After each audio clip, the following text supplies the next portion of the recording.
back, everybody, to our drivers' press conference here in Spielberg for part two. And we're joined left of screen, Oscar Piastri, then Esteban Ocon and Gabriel Bortoleto. Very warm welcome, guys.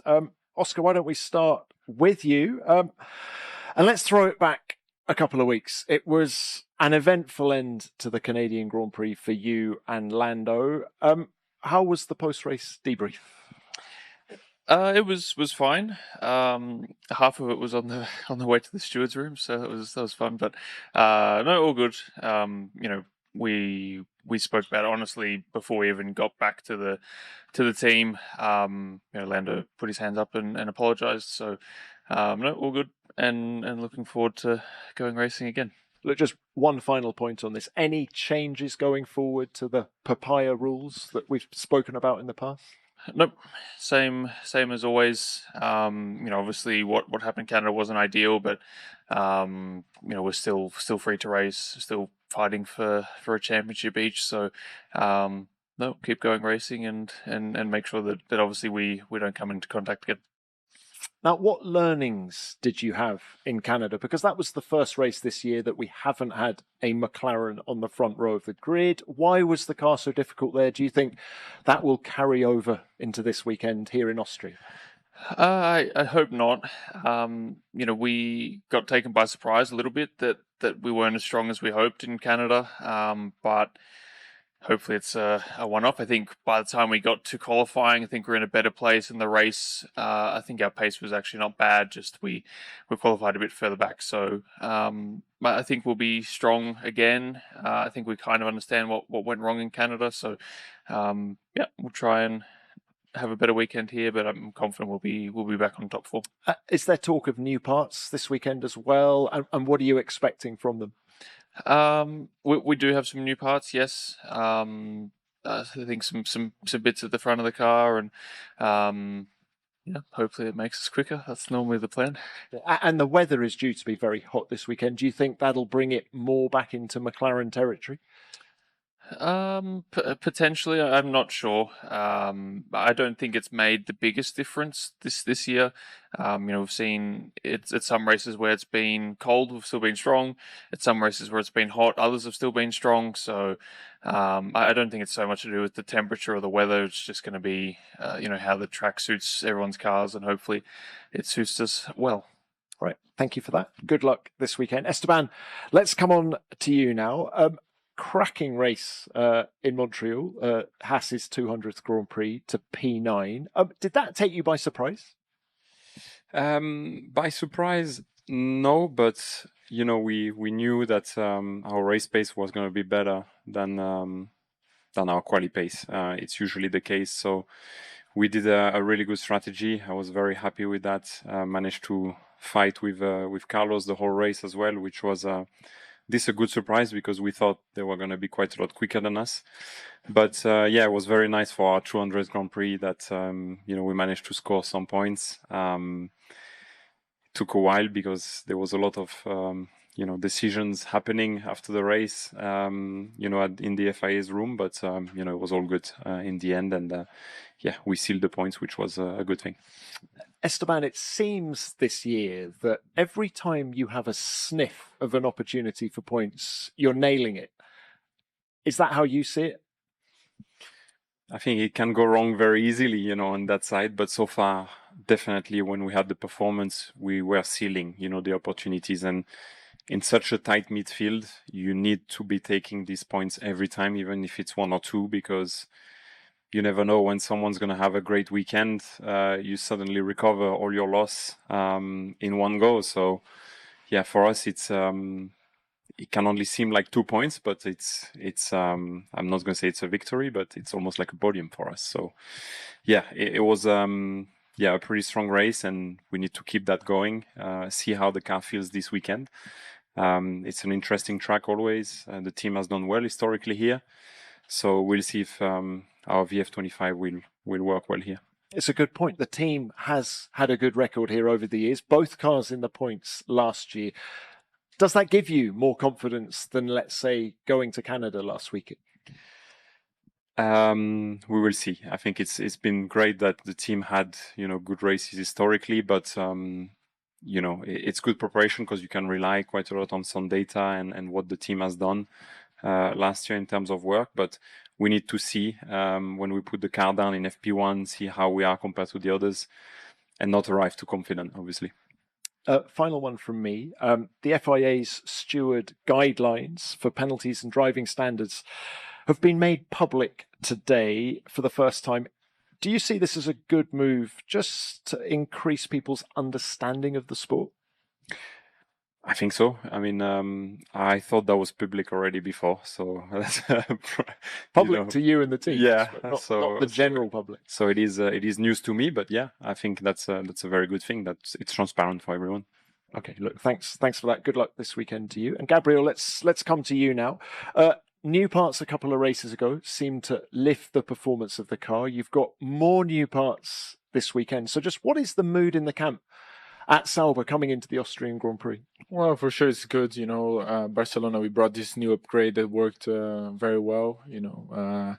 So we expect a jump again with the new parts. Obviously, we need to see how big is it going to be. If it's going to be as much as the one that we brought in Barcelona, a bit smaller.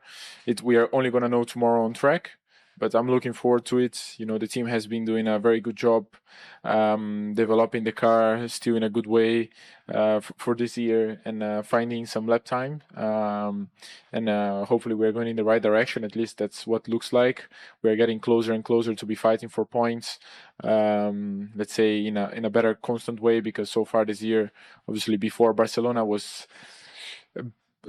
unless there was big crashes ahead and a chaotic race, I think it was very tough to score points.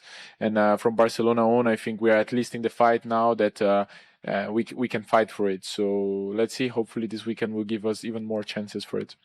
Gabriel, what about your own performances in the car? We're at the halfway point in the season pretty much now. Just how comfortable are you in the car in terms of just extracting performance both in a race and over one lap?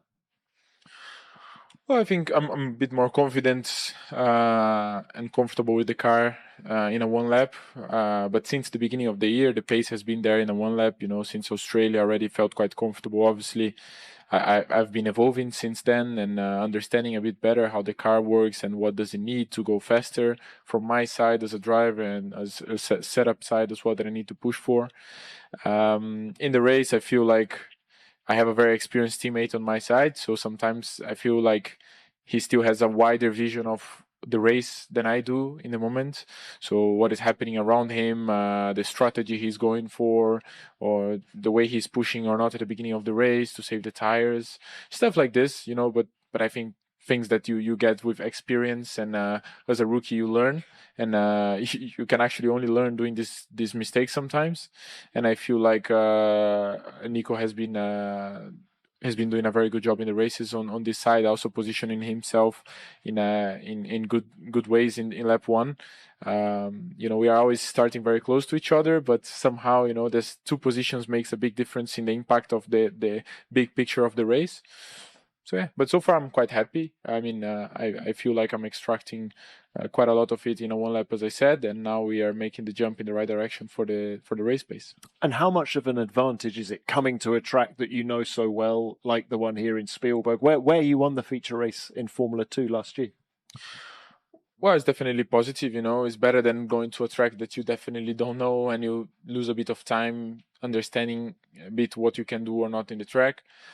But still, I mean, it's a new track for me in F1, so it will be a bit different approach comparing to F2. As F2, it's much slower here in the high speeds, so it will be interesting. But definitely, I'm confident about it. I'm happy to be in Red Bull Ring. I have very good memories in this place, not only in F2 but in F3 and other series, and looking forward for the weekend.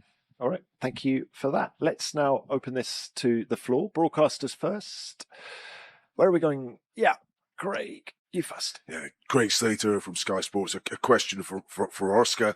The team obviously want to allow you to fight, but do you have sympathy? How difficult is it for them to, in a way, police an absolutely even contest between the two of you? For example, could you have pitted a bit later in Canada, but didn't do so to avoid Leclerc maybe disturbing the team result, and that created a little bit of an imbalance, which saw Lando being able to attack you?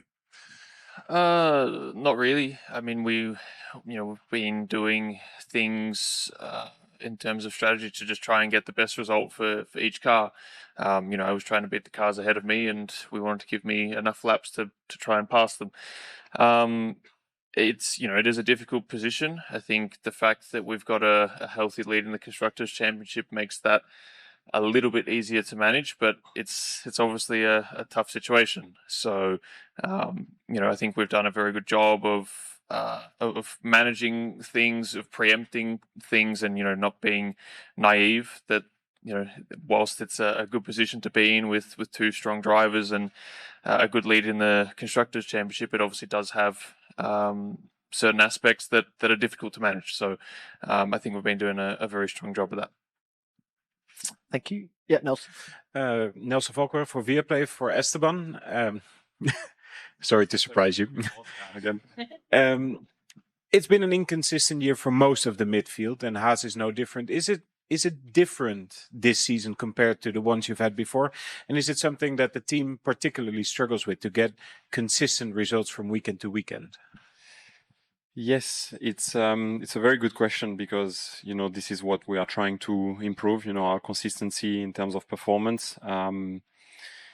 The issue is how close the field is, especially in the midfield. 1/10 can be 3 or 4 position, or can make you go into Q2 or not, or can make you go into Q3 as well. So that's the difficulty. A couple of years ago, you could be 2 or 3 tenths, slower, but still keep your position compared from one team to another.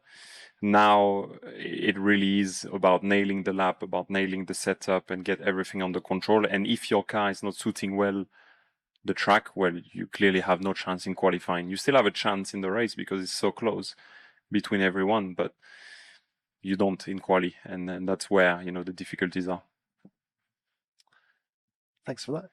Yeah, Rosanna. Rosanna Tennant, 5 Live. A question for Oscar. With quite a healthy lead at the moment, do you envisage a time that you'll feel confident enough to ask Andrea and Zach for preferential treatment at some point? What, a healthy lead in the Drivers' Championship? Yeah. Your version of healthy is much bigger than mine. I think for me, I just want, and we all want, to just have a fair opportunity at trying to win both championships. I think especially in the Drivers' Championship, because it ultimately can only be one of us. I think the situation has to change dramatically to start having those conversations, and they're a very long way away at the moment. So at the moment, all I can ask for is a fair chance to try and win the championship, and that's what I want as well. So no, I'm not willing to enter those talks at all. Thank you. Question for Oscar, Harry Benjamin, Sky Sports F1. In the last few races, there seems to have been a rise of Mercedes power unit issues, all seemingly different, but across their team, and Williams and Aston Martin as well. Is there any concern from your side and McLaren's side when it comes to the power unit? No, we've obviously been keeping an eye on them, and whether they're kind of team related or just power unit related. So I don't have any concerns, and I know the team don't either. Thank you, Mariana. Mariana Becker from TV Band. Gabriel, usually drivers liking or not liking tracks are related to good memories on these tracks. And I believe you have a good one from here. Do you like this track, and which part of the track, at what, in matters of quality of the track, that you like? What's the good part of this? Well, I like this track, but since I actually didn't have maybe great results here in the past, I always liked the way the circuit is made. The low speeds, the high speeds combined, and I think it's a track that is quite complete in this sense. So you need to apply different techniques of driving through the lap to be fast, and I like this concept of tracks that you need to change your driving, adapt, and set up the car in maybe in a different way to behave in a certain area of the track comparing to others. So it's just a bit like a mystery, and I that's why I like this so much.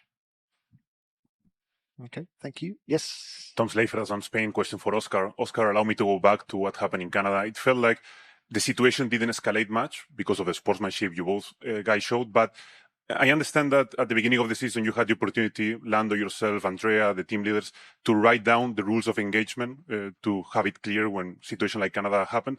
I was wondering, was there anything that you wanted written down in those rules of engagement, or anything that you don't want written down in those rules?